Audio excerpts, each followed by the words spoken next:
ഇപ്പോൾ ലക്ഷ്മിപ്രിയ MMA ഉണ്ടായിട്ടുള്ള പ്രശ്നങ്ങൾ നമുക്കറിയാം. വാർത്താ സമ്മേളനം നടത്തുകയാണ്. അതിലേക്ക് ഇങ്ങനെ ഒരു പ്രസ് മീറ്റിന് തയ്യാറായിരിക്കുന്നത് കാരണം അൻസിബ ഹസനെതിരെ വ്യാജ കേസ് തൃപ്പൂണിത്തുറ പോലീസ് സ്റ്റേഷനിൽ കൊടുത്തു എന്ന് പറയപ്പെടുന്ന ആ വനിതാ എക്സിക്യൂട്ടീവ് അംഗം വേറെ ആരുമല്ല, അത് അമ്മയുടെ വൈസ് പ്രസിഡന്റ് കൂടിയായ ലക്ഷ്മിപ്രിയ എന്ന ഞാനാണ്. അത് കൊടുക്കാനുണ്ടായ സാഹചര്യം എന്ന് പറയുന്നത് ഡിസംബർ 10 എൻ്റെ ഫോണിലേക്ക് ശ്രീമതി അൻസിബ ഹസൻ ഒരു മെസ്സേജ് അയച്ചിരുന്നു. ഞാനിവിടെ കുടുംബമായിട്ട് ജീവിക്കുന്ന ഒരു വ്യക്തിയാണ്. നിങ്ങൾക്ക് എല്ലാവർക്കും അറിയാം, വളരെ ചെറിയ പ്രായത്തിൽ വിവാഹിതയായിട്ടുള്ള ഒരു വ്യക്തിയാണ്. അപ്പോൾ എൻ്റെ കുടുംബത്തിൽ എൻ്റെ ഫോൺ എന്ന് പറയുന്നത് നമ്പർ ലോക്കുകളോ വേറെ ഏതെങ്കിലും തരത്തിലുള്ള ലോക്കുകളോ ഉള്ളതല്ല. എനി ടൈം എൻ്റെ ഹസ്ബൻഡിനോ എൻ്റെ മകൾക്കോ എൻ്റെ സുഹൃത്തുക്കൾക്കാർക്കെങ്കിലും എന്തെങ്കിലും ആവശ്യം വന്നാൽ അവർക്കോ ആക്സസ് ചെയ്യാൻ പാകത്തിൽ ഓപ്പൺ ആയിട്ടാണ് എൻ്റെ ഫോൺ എപ്പോഴും വെച്ചിട്ടുള്ളത്. ഓക്കെ, അപ്പോൾ ഡിസംബർ 10 രാത്രിയിൽ അൻസിബ ഹസൻ എൻ്റെ ഫോണിലേക്ക് ഒരു മെസ്സേജ് അയച്ചു. ആ മെസ്സേജിന് മറുപടിയായിട്ട് എന്താണ് ഈ പറഞ്ഞിരിക്കുന്നത് എന്ന് ഞാൻ ചോദിച്ചു. അപ്പം ഞാൻ പറഞ്ഞു, അൻസിബ എന്താണ് ഇങ്ങനെ പറയാനുണ്ടായ സാഹചര്യം എന്ന് ചോദിച്ച് ഞാൻ ആ കുട്ടിയെ വിളിക്കുമ്പോൾ I will call you later ചേച്ചി, I am in a work എന്ന് പറഞ്ഞിട്ടാണ് രാത്രി 11 മണിക്ക് എൻ്റെ അടുത്ത് അൻസിബ ഹസൻ റെസ്പോണ്ട് ചെയ്യുന്നത്. അതിനുശേഷം പല ആവർത്തി ഞാൻ ഈ മോളെ പല പ്രാവശ്യം വിളിച്ചു. നിങ്ങൾക്ക് എല്ലാവർക്കും അറിയാം, അൻസിബയെ ഞാൻ എൻ്റെ ഒരു അനിയത്തിയെക്കാട്ടിലും വാത്സല്യത്തോട് കൂടിയിട്ടാണ് ഇപ്പോഴും എനിക്ക് ആ മോളുടെ അടുത്ത് ഇത് പറയുന്ന ഈ നിമിഷവും എനിക്ക് യാതൊരു വിധത്തിലുള്ള വ്യക്തി വൈരാഗ്യമോ മറ്റേതെങ്കിലും തരത്തിലുള്ള പരാതിയോ എന്തെങ്കിലും തരത്തിലുള്ള ഒരു വിഷമോ ഒന്നും എനിക്ക് ആ കുട്ടിയോടില്ല. എൻ്റെ മകൾക്ക് 10 വയസ്സേ ആയിട്ടുള്ളൂ. ഏജ് കൊണ്ട് അൻസിബ എൻ്റെ മകളാകാനുള്ള ഒരു പ്രായമൊന്നും ആയിട്ടില്ലെങ്കിലും അൻസിബയും ഞാനും തമ്മിൽ ആ ഒരു എന്താ പറയാ, അൻസിബയുടെ അമ്മയെ പോലെ അൻസിബയെ കൺസിഡർ ചെയ്യുന്ന സ്നേഹിക്കുന്ന ഒരു വ്യക്തി തന്നെയായിരുന്നു. അപ്പോൾ പല ആവർത്തി എപ്പോഴും എൻ്റെ വീട്ടിൽ വരാറുള്ള കുട്ടിയാണ്. ഞങ്ങൾ ഒരുമിച്ച് പുറത്തു പോകാറുണ്ട്. എൻ്റെ ഏറ്റവും നല്ല സുഹൃത്തായിരുന്നു അൻസിബ. അങ്ങനെ ഇരിക്കുമ്പോൾ ഞാൻ പല ആവർത്തി അൻസിബയുടെ അടുത്ത് പറഞ്ഞു, അൻസിബ ഇതെന്താണ് ഈ മെസ്സേജ് അയക്കാനുള്ള ഒരു റീസൺ എന്ന് എൻ്റെ അടുത്ത് പറയണം എന്ന് ഞാൻ പല ആവർത്തി ആവശ്യപ്പെട്ടു. അത് കഴിഞ്ഞിട്ട് ഒരു ദിവസം എൻ്റെ ഹസ്ബൻഡ് ഈ മെസ്സേജ് ഇത് വായിക്കുകയും അദ്ദേഹം വളരെ പാനിക് ആവുകയും അതിനെ തുടർന്ന് ഒരു കുടുംബമല്ലേ, കുടുംബമായിട്ട് ജീവിക്കുന്ന എല്ലാവർക്കും മനസ്സിലാവുമല്ലോ, എൻ്റെ വീട്ടിൽ ഈ മെസ്സേജിനെ ചൊല്ലി പല പ്രശ്നങ്ങളും ഉടലെടുക്കാൻ അത് കാരണമാകുന്നു എന്ന ഘട്ടത്തിൽ ഞാൻ അൻസിബയോട് ശ്രീനിയേട്ടൻ മരിച്ചു കിടക്കുന്ന ആ ഒരു അവസ്ഥയിൽ പോലും ഞാൻ റിക്വസ്റ്റ് ചെയ്ത് പറഞ്ഞിരുന്നു, അൻസിബ എൻ്റെ വീട്ടിലേക്ക് വരണം, മോള് ജയശേട്ടനെ കണ്ട് ഇത് സംസാരിക്കണം, ഇല്ലെങ്കിൽ അൻസിബ ഹസ്ബൻഡിൻ്റെ അടുത്ത് ഫോണിലെങ്കിലും ഈ വിഷയം സംസാരിക്കണം, എനിക്ക് പല പ്രശ്നങ്ങളും ഉണ്ടാകുന്നു എന്ന് പറയുന്നു. അതിനൊന്നും ആ കുട്ടി തയ്യാറായില്ല. പിന്നീട് യാതൊരു വിധത്തിലും എൻ്റെ മെസ്സേജസിന് റെസ്പോണ്ട് ചെയ്യുകയോ എൻ്റെ കോൾസ് അറ്റൻഡ് ചെയ്യുകയോ ആ കുട്ടി ചെയ്തിട്ടില്ല. യാതൊരു നിവൃത്തിയുമില്ലാതെ എൻ്റെ കുടുംബജീവിതം ഒരു മോശമാകുന്ന ഒരു ഘട്ടത്തിലേക്ക് എത്തുന്നു എന്ന് വന്നപ്പോഴാണ് നമ്മളുടെ ഇവിടെ ഹിൽ പാലസ് വനിതാ സെല്ലിൽ ഞാൻ ജനുവരി ഒരു മധ്യത്തോടു കൂടിയിട്ടാണ് എന്നാണ് എൻ്റെ ഓർമ്മ, അന്ന് ഞാൻ അവിടെ കൊണ്ടുവന്ന് പരാതി കൊടുക്കുന്നത്. അതിൽ ഈ പറയുന്ന മതമോ വർഗീയതയോ ക്ഷേത്രത്തിന്റെ സ്പോൺസർഷിപ്പോ ആയിട്ടുള്ള യാതൊരു കാര്യങ്ങളും ഞാൻ പറഞ്ഞിട്ടില്ല. ഞാൻ ഈ ഒരു വിഷയം മാത്രമേ, അൻസിബയുടെ പേരിൽ ഒരു FIR ഇടണമെന്നോ കേസ് രജിസ്റ്റർ ചെയ്യണമെന്നോ പോലും ഞാൻ ആവശ്യപ്പെട്ടിട്ടില്ല.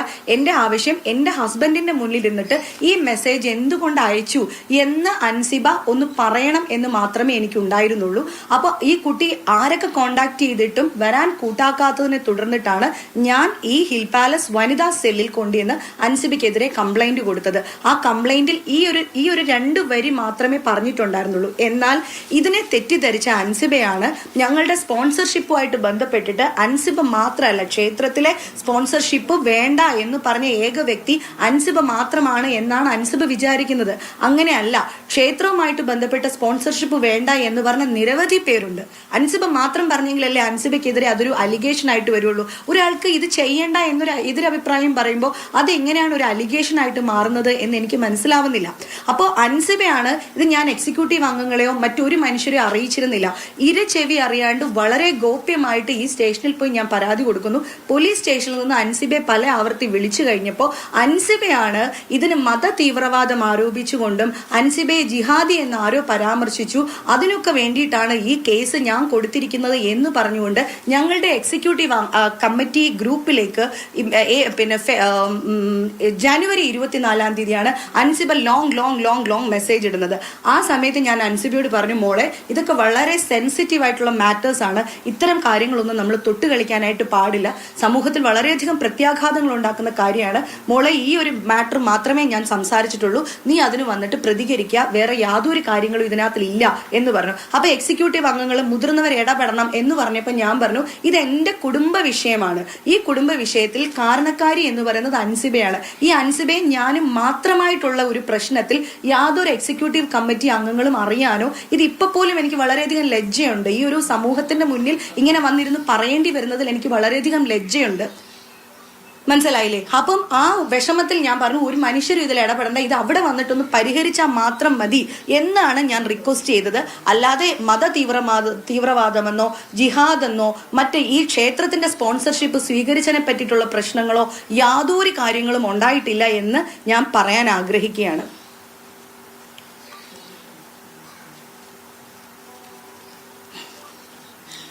പിന്നെ ടിനി ടോം എന്ന് പറയുന്ന വ്യക്തിയെ നിങ്ങൾക്ക് എല്ലാവർക്കും അറിയുന്നതാണ്. ഞങ്ങൾക്കൊക്കെ മുൻപേ എന്താ പറയുക, ഉത്സവ പറമ്പിലും അമ്പലപ്പറമ്പിലും ഒക്കെ വളരെയധികം പ്രോഗ്രാംസിലൂടെ അദ്ദേഹം വന്ന് TV ഷോസ് ചെയ്ത്, എനിക്ക് തോന്നുന്നു എൻ്റെ നായകനായിട്ടാന്ന് തോന്നുന്നു അദ്ദേഹം ആദ്യമായിട്ട് സിനിമയിൽ അഭിനയിക്കുന്നതല്ല, നായകനാവുന്നത് എൻ്റെ നായകനായിട്ട് പേരിനൊരു മകൻ എന്ന പടത്തിലാണെന്ന് തോന്നുന്നു. അതിനു മുമ്പ് ഏഷ്യനെറ്റിന്റെ TV ഷോസിലൂടെയൊക്കെ ഞങ്ങൾക്ക് പരിചയമുള്ള വ്യക്തിയാണ് ടിനി ചേട്ടൻ.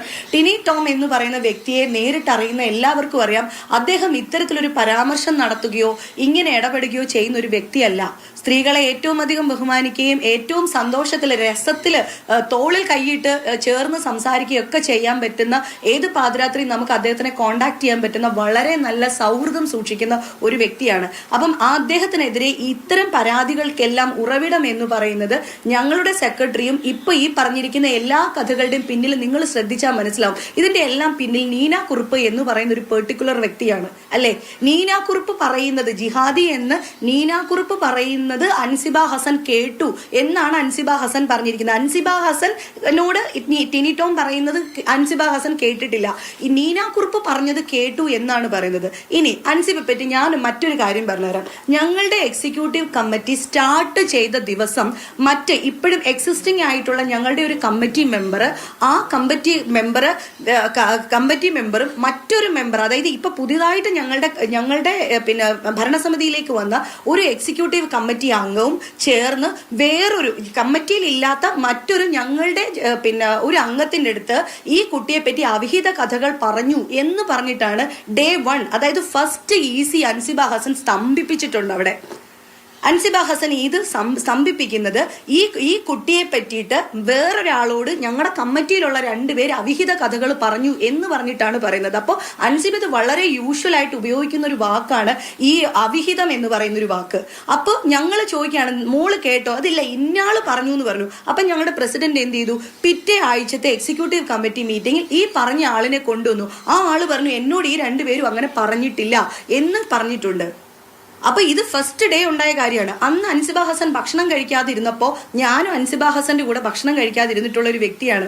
കാരണം അൻസിബ ഹസന്റെ കാര്യം എന്ന് വെച്ചാൽ ജോയിന്റ് സെക്രട്ടറി അറിഞ്ഞിട്ടില്ല ഇന്ന് എവിടുന്നാണ് ഈ കമ്മിറ്റി ഭക്ഷണം അറേഞ്ച് ചെയ്തിരിക്കുന്നത്. ഇത് ഞങ്ങൾക്ക് പിന്നെ സ്പോൺസേഴ്സ് ഉണ്ടല്ലോ, അപ്പൊ സ്പോൺസർമാരാണോ ഞങ്ങൾക്ക് ഈ ഫുഡ് കൊണ്ടുവന്നിരിക്കുന്നത്, ഇല്ലെങ്കിൽ ഇത് അമ്മ കാശ് കൊടുത്ത് വാങ്ങിക്കുന്നതാണോ എന്ന് പിന്നെ ജോയിന്റ് സെക്രട്ടറി ആയ അൻസിബ ഹസൻ അറിയണം എന്ന് വാശി പിടിച്ചിട്ട് അൻസിബ ഹസൻ ഫുഡ് കഴിക്കാതെ ഭയങ്കര വയലന്റ് ആയിട്ട് കരഞ്ഞ് ബാത്റൂമിന്റെ സൈഡിൽ പോയിരുന്നു, അവിടെ പൊളിച്ചടുക്കിയിട്ടുണ്ട്. അന്ന് അൻസിബ ഹസനെ കെട്ടിപ്പിടിച്ചുകൊണ്ടിരുന്ന ഒരു വ്യക്തിയാണ് ഞാൻ. അപ്പോ ഇത് ഈ പുറത്തിറങ്ങിയിട്ട് അൻസിബ ഹസൻ പറയുന്നത് വേറെ രീതിയിലുള്ള കഥകളാണ്.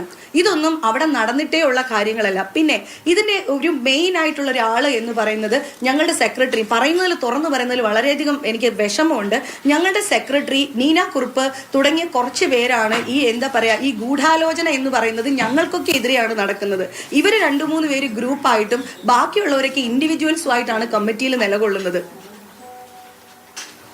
അപ്പോൾ ഈ സെക്രട്ടറി അൻസിബ ഹസനെ കുറിച്ച് പറഞ്ഞു എന്ന് പറഞ്ഞിട്ട് ഞങ്ങളുടെ എക്സിക്യൂട്ടീവ് കമ്മിറ്റി അംഗം, അതായത് മലയാളത്തിലെ ഒരു മഹാനടനെയും അൻസിബ ഹസൻ എന്ന് പറഞ്ഞ ഈ പെൺകുട്ടിയെയും ചേർത്ത് അവിഹിത കഥകൾ പറഞ്ഞിട്ടുണ്ട് എന്ന് പറഞ്ഞിട്ട് ദേ ഞങ്ങളുടെ എല്ലാം ഫോണിലുണ്ട്. എക്സിക്യൂട്ടീവ് കമ്മിറ്റി അംഗം ഞങ്ങൾക്ക് തന്ന പരാതിയിൽ അത് കിടപ്പുണ്ട്.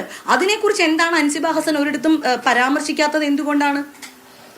എന്ത് അവിഹിത കഥകളാണ് അൻസിബ ഹസനെ കുറിച്ച് ബാക്കിയുള്ളവർ പറഞ്ഞുകൊണ്ടിരിക്കുന്നത്? പിന്നെ ഞങ്ങളുടെ ഓഫീസ് എന്ന് പറയുന്ന ഒരു ചാരിറ്റി ഓർഗനൈസേഷൻ ആണ്. ഇത് കേരള സമൂഹം ഉറ്റുനോക്കുന്നത് എന്ന് വെച്ചാൽ വളരെ മഹാന്മാരായിട്ടുള്ള ആളുകളൊക്കെ ഞങ്ങളുടെ കമ്മിറ്റിയിൽ അംഗങ്ങളായിട്ടിരിക്കുന്നത് കൊണ്ടാണ്. അപ്പോ എന്താ പറയാ, ഈ രാജ്യം ഭരിക്കുന്ന പ്രധാനമന്ത്രിയെ കാട്ടിലും അല്ലെങ്കിൽ പ്രധാനമന്ത്രിയെ പോലെ ഇല്ലെങ്കിൽ രാജ്യത്തിന്റെ രാഷ്ട്രപതിയെ പോലെയുള്ള അത്രയും മീഡിയ അറ്റൻഷൻ ഉള്ള ആൾക്കാരുള്ളത് കൊണ്ടായിരിക്കും ഞങ്ങളുടെ സംഘടനയ്ക്ക് ഇത്രയധികം മീഡിയ അറ്റൻഷൻ എന്ന് ഞാൻ വിചാരിക്കുന്നു. കാരണം കഴിഞ്ഞ ദിവസങ്ങളിലെല്ലാം വന്നുകൊണ്ടിരിക്കുന്ന വാർത്തകൾ എന്ന് പറയുന്നത് അമ്മ എന്ന് പറയുന്നത് യാതൊരു വിധത്തിലുള്ള സ്റ്റാറ്റ്യൂട്ടറി അധികാരങ്ങളും ഉള്ള ഒരു സംഘടനയല്ല. ഇത് സിനിമയിൽ പ്രവർത്തിക്കുന്ന അംഗങ്ങളുടെ വെൽഫെയറിന് വേണ്ടിയിട്ട്, അതായത് നടീനടന്മാരുടെ വെൽഫെയറിന് വേണ്ടി മാത്രം ഉള്ള ഒരു സംഘടനയാണ്. പക്ഷേ ആ സംഘടനയുടെ വാർത്തകൾ ജനം ഉറ്റുനോക്കുന്നത് എന്താന്ന് വെച്ചാൽ ഇത്തരം ആൾക്കാർ ഞങ്ങളുടെ അംഗങ്ങളായിട്ടുള്ളത് കൊണ്ട് തന്നെയാണ്. അപ്പൊ അവിടെ ഞങ്ങൾ മറ്റ് പ്രസിഡന്റ് ഉൾപ്പെടെയുള്ള ആൾക്കാർ അറിയാതെ പല കാര്യങ്ങളും അവിടെ നടക്കുന്നുണ്ട്. അപ്പോൾ ഏറ്റവും ആദ്യം ഇവര് ചെയ്യുന്ന മോശമായിട്ടുള്ള കാര്യങ്ങളെ ചോദ്യം ചെയ്യുന്ന വ്യക്തികളെ ടാർഗറ്റ് ചെയ്ത് ഒതുക്കുക എന്ന് പറയുന്ന ഒരു നടപടിയാണ് ഇപ്പൊ അവിടെ നടന്നുകൊണ്ടിരിക്കുന്നത്. കഴിഞ്ഞ ഒരു മാസം ഈ കഴിഞ്ഞ എക്സിക്യൂട്ടീവ് കമ്മിറ്റി, അതായത് എനിക്ക് തോന്നുന്നു മെയ് 16-ാം തീയതിയോ 14-ാം തീയതി മറ്റായിരുന്നു ഞങ്ങളുടെ എക്സിക്യൂട്ടീവ് കമ്മിറ്റി. അതിനുശേഷം ഒരു മാസത്തേക്ക് എനിക്ക് വിലക്കാണ്. അത് നിങ്ങൾ മാധ്യമങ്ങൾ അറിഞ്ഞിട്ടുണ്ടോ? എനിക്ക് അമ്മയുടെ ഓഫീസിലേക്ക് ഇപ്പൊ ഐ കെയർ ഇതൊക്കെ നടക്കുകയാണ് ഞങ്ങളുടെ ഓഫീസിൽ. എനിക്ക് പോകാനായിട്ട് നിവൃത്തിയില്ല. കാരണം ഒരു മാസത്തേക്ക് നീന കുറുപ്പിനെ പ്ലീസ് ചെയ്യിപ്പിക്കാൻ വേണ്ടിയിട്ട് കുക്കു പരമേശ്വരൻ എനിക്ക് വിലക്ക് തന്നിരിക്കുന്നതാണ്. മനസ്സിലായില്ലേ? ഇതൊന്നും ഞങ്ങൾ മീഡിയയുടെ മുന്നിൽ ഞങ്ങൾ സ്പോക്ക് പേഴ്സൺസ് അല്ലാത്തതുകൊണ്ട് ഞങ്ങൾക്ക് സംസാരിക്കാൻ അനുവാദമില്ലാത്തതുകൊണ്ട് സംസാരിച്ചുകൂടാ. പക്ഷേ നമ്മളെ വ്യക്തിപരമായിട്ട് ബാധിക്കുന്ന കാര്യങ്ങളാകുമ്പോൾ ഞങ്ങൾക്ക് സംസാരിക്കാതിരിക്കാൻ പറ്റാത്തത് കൊണ്ട് മാത്രമാണ് ഇവിടെ വന്നിരുന്ന് ഇങ്ങനെ സംസാരിക്കുന്നത്.